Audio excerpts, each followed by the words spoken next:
world, what is up? Welcome to Build. I'm your host, Matt Forte. We are here live at the Build Studio in New York City. Now, he is the #1 New York Times best-selling author of Quiet Strength and Uncommon. He led the Indianapolis Colts to Super Bowl victory in 2007, the first such win for an African-American coach. Another first, he led his teams to the playoffs for 10 consecutive years. And she is an early childhood educational specialist, also a best-selling author, and frequently sought-after speaker. Together, as husband and wife, they've created a series of picture books for young readers that teaches character-building lessons through the world of sports. Here to tell us all about the Team Dungy series. Ladies and gentlemen, make a ridiculous amount of noise. Tony and Lauren Dungy, you're right here. How about that? Great. I'm very excited to hear. We're going to jump in just a second, but before we do dive in, I believe we have a quick little trailer for Austin Plays Fair, so let's go ahead and run that clip. Austin wants to win, but if winning means cheating, you've really cheated yourself. Win or lose, if you try your best and play fair, you can feel proud of yourself every single time. And you'll be a winner like Austin. Join the team. Austin Plays Fair.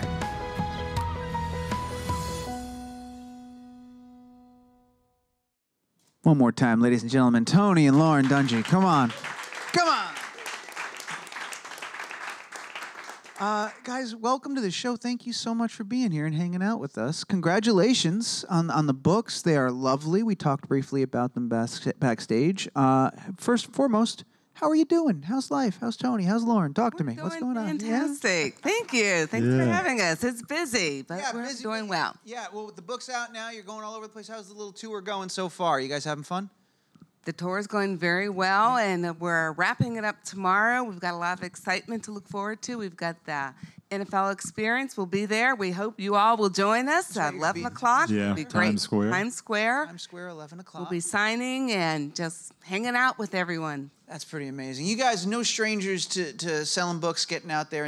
Is this the best part of the process, getting to see people, meet people, talk to them about the book, and have fun like that? Is that your favorite part, would you say? It really is fun to get the message out and let people know what the books are all about, and hope they develop an interest. Yeah. Sure. Now, as we were saying backstage, you guys, you have worked in the past. You've done a couple of children's books before, but I want you to tell me about this new series, the Team Dungy series. What sets it apart? What your goals were going in? What makes it special for you? This particular book series. This book is super special. It's sports related, but what we're excited about, we really wanted to make it have a story that included diversity, so that children could open the book and see themselves in the story. So we've got a sports team represented of kids from all walks of life, and it's a diverse team. They're playing, they're trying to win a game, they have some challenges, and all kids can relate to that. Yeah. Most kids have been involved with a team or a sport where they've had some problems that they've had to overcome. We wanted to make sure that we had coaches, mentors, parents, people in place that would help them work through their challenges. And they certainly do, because I don't know if you guys can tell this just from the cover here, but Tony and Lauren do appear in the books as the coaches. That's them. That's you guys right over there on the left. That is us. It is. And we love our artist. Oh yeah, he was very kind with the drawing. Guy Rollick. He gave us a Took couple some years off us, right? Yeah.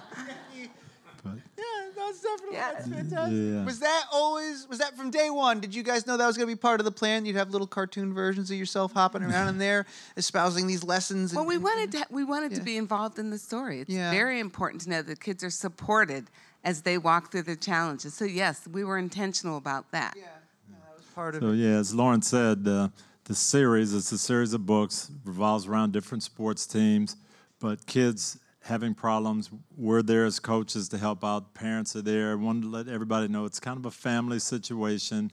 Older people, parents, mentors, helping the young kids get through these problems and get to figure it out. Austin has to make a decision. Yeah. Is winning the most important thing? Do I bend the rules to win, or do I play fair? And there's a lot of adults that help him through that. So that's kind of what the series is about. Yeah, the series, the two that are out now, and we'll look at Maria's book in a little bit, but you guys do such a wonderful job of taking these sort of kind of adult abstract concepts of like, how do you feel after you've cheated at a game to win or something of that nature, and you condense them down into as few pages and words and images as possible and still communicate them effectively and in a way that kids can connect and relate to them. Was that challenging to take these big abstract ideas and make them something that a kid could lock onto?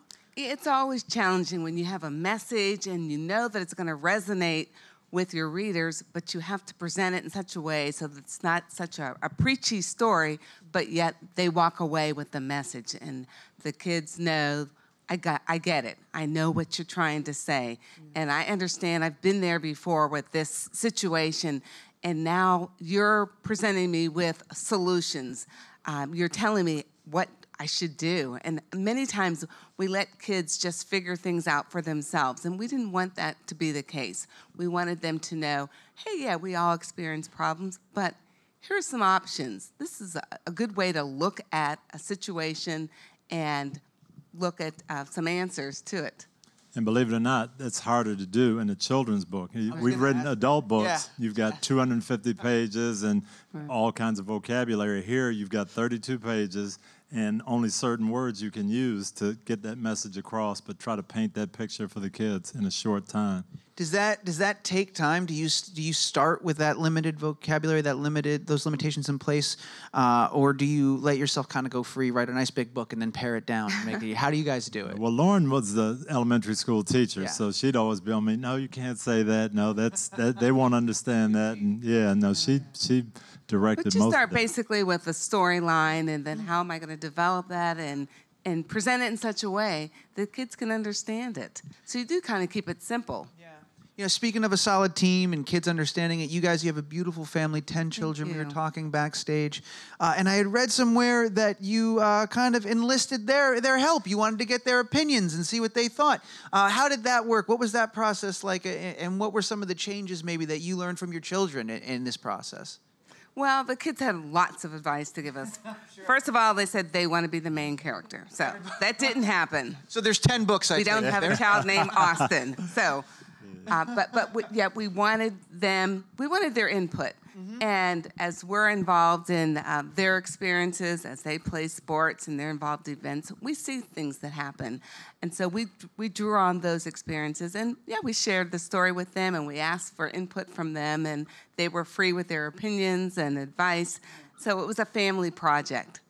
And I used to do that while I was coaching, especially as I got older. I'd think about what I want to say in the team meeting, and I'd ask some of my older boys, if I said this, would that click with you? No, Dad, you can't say. We don't even talk like that anymore. Say this or say that. They're not going to know what you're talking about. So we do get some advice from them from time to time. They ever mess with you? Send you in there to say something that nobody says? No, they were always pretty good. Pretty good. Yeah.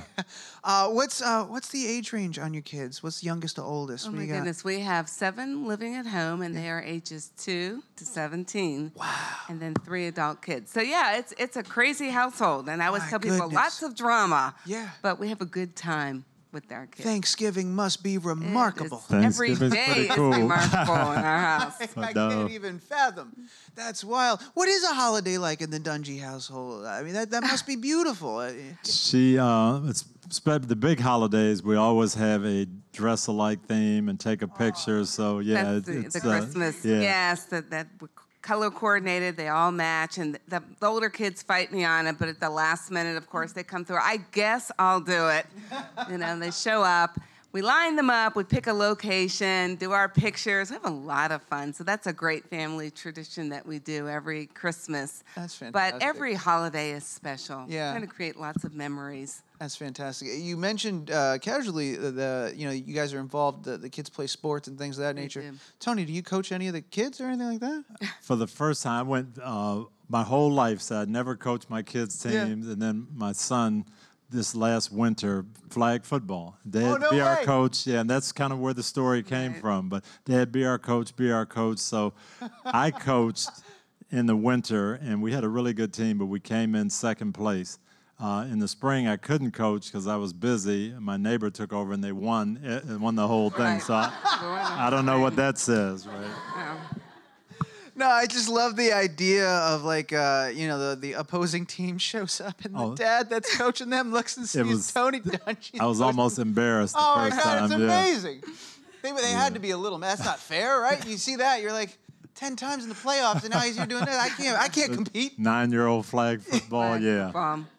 So I guess, is it safe to say, Tony, that your appearance in this book, is that as close to a comeback as we're going to get? That is okay. as close, yes. And, matter of fact, I tweeted out, I'm back, I'm coaching again, and, it kind of went viral, and then I had to say, well, it's 9-year-old flag football.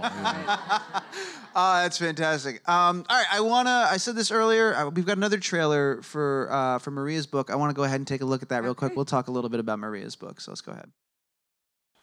Have you ever been afraid to try something new? Maria is just like you, but with a little coaching and help from her friends, she'll find courage. And you can too. Join the team. Maria finds courage.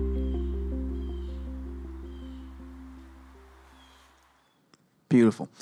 So both of these books, they just came out, right? Both just came out? Tuesday, It's yesterday. fantastic. Yeah. And this is another thing we just talked about that I love that we have Maria in the forefront, the main character, because I was saying, my niece plays soccer and all that, and here we have a character she could identify and she can connect with. And it's pretty amazing. Talk to me a little bit about Maria's story and where this idea came from. Maria's story came from, again, our kids. Different sport. We have one who was very, very hesitant to swim. Just was afraid. He would just carry on and just cry every time we mentioned swimming lessons. And we thought, what can we do to help him overcome? So we take him to the lessons, and we had some incentives built in. Okay, if you do your lesson, then you can get ice cream afterwards. And so we tried to think of things that he liked to do. Yeah. And eventually, we got him in the pool, and he swims like a fish now, and he loves it. But we know that he was really nervous. He had all kind of fears that prevented him from getting in the water. And so we knew that that's a great story because all kids have something that they're afraid of, and they'd rather just stay doing something that they're comfortable with and they're, very, very at home with and not try something, and not venture out. So Maria is afraid to try soccer. That's just something that she's never done before. She's a swimmer, and her parents want her to go out and play soccer, and she's afraid that she's going to mess up, and she's not going to score goals, and she's not going to have friends. So she's very hesitant, and she's on the sidelines, and her coaches, her wonderful coaches, cheer her on. They encourage her to get out there, and they're right with her, supporting her, and she does it, and she has success, and, she hits one of the players on the head with the soccer ball, but she gets the hang of it, and we're happy that Maria is able to join in and try something new. So that's an encouragement to kids who are branching out with a new sport. Or knew anything. Yeah, and that's just it, right? The books center around, of course, we've got the coaches. Of course, there's a sports focus, but what they're learning, it extends beyond the game of soccer. Absolutely. Or games in general. And we hope that the parents will read with them. They'll discuss it with their parents. Oh, yeah, I was like Maria. I didn't like such and such. Or I didn't think I could do this. And you learn that, hey, everything isn't going to be comfortable, but you keep pushing. And in the story, there are adults there to kind of help that process out. Yeah. So there are life lessons that books are for kindergarten to 4th grade, but we hope that it speaks across the board to kids and adults as well. We talked a lot about how one of the big goals here was showing a diverse cast of kids and characters, so anybody could identify and see themselves in the book. And I love you guys are doing something. You're going one step further. Kids can literally see themselves in the book. Yeah. There's a contest. Okay. Thank you, yes. Thank you, Tony. There's a contest. TeamDungy.com, I believe. Yes, it and if they go there, tell us about the contest that they can actually win to be in a book. We have a promotion going on right now. Kids can register online by going to teamdungy.com, and they have an opportunity to be a character in a book that we have coming out that we're writing. So what kid would not want to be featured in a story and see themselves? So, yep, they That enter. opportunity's and, there. August 30th is the deadline. Then we'll pick one name out of the hat, and there'll be a character in the next book. And they'll get to be a character in the book. Yeah. That's so cool. Did all your kids enter already? They 5 times already. Yeah. They've already done it. They've already done it. Tony, I mentioned in your introduction, man, 10 times to the playoffs, the Super Bowl, when you recently last year inducted into the Hall of Fame.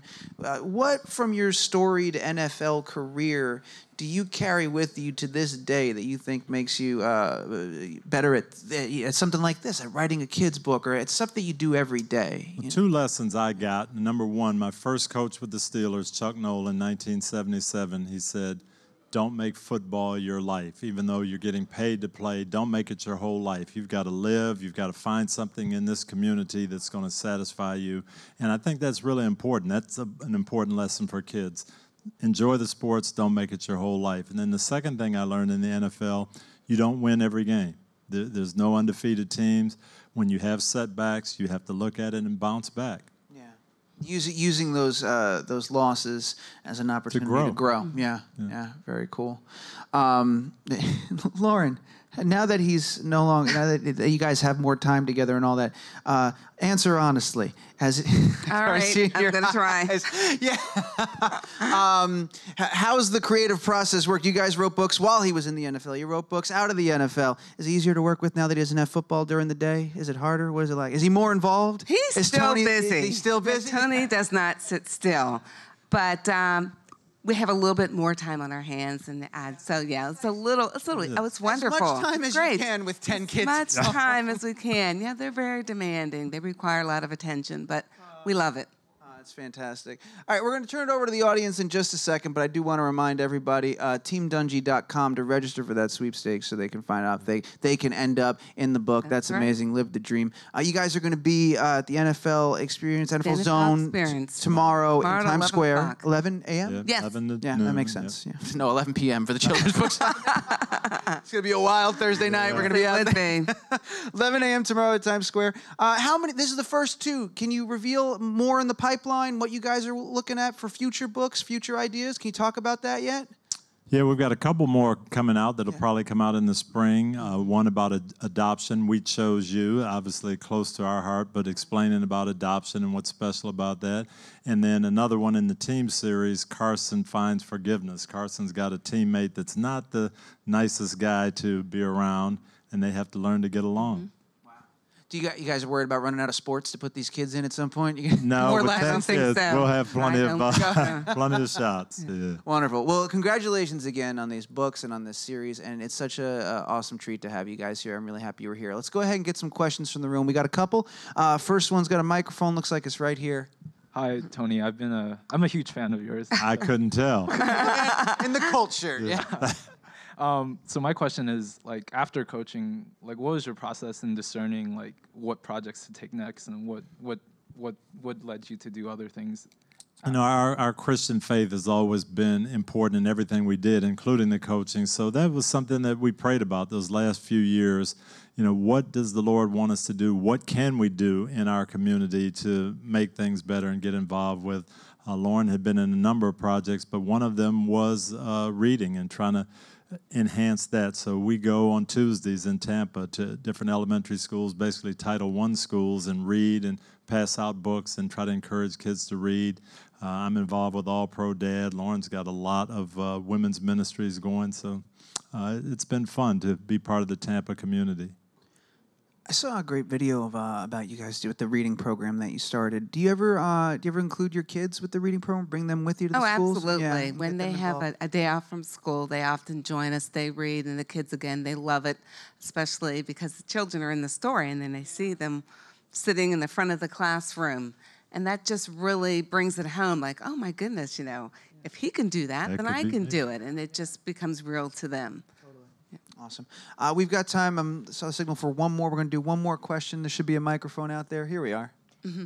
Hi. Thanks for being here. I was just wondering, obviously, the series is very sports-focused, but in terms of sort of relating to kids that maybe not, like they don't play sports, in terms of finding sort of that relatability, that universality, I was wondering if you could talk a little bit about that.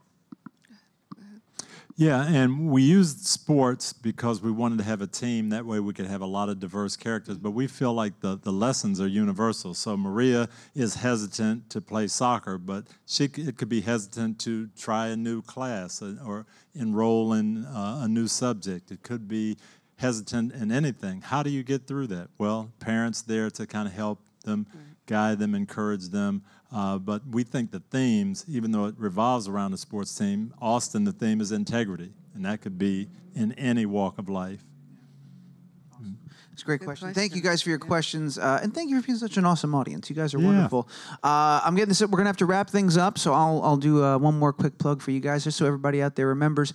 TeamDungy.com. If you want to see your kid or yourself, whoever's watching this right now. Yeah.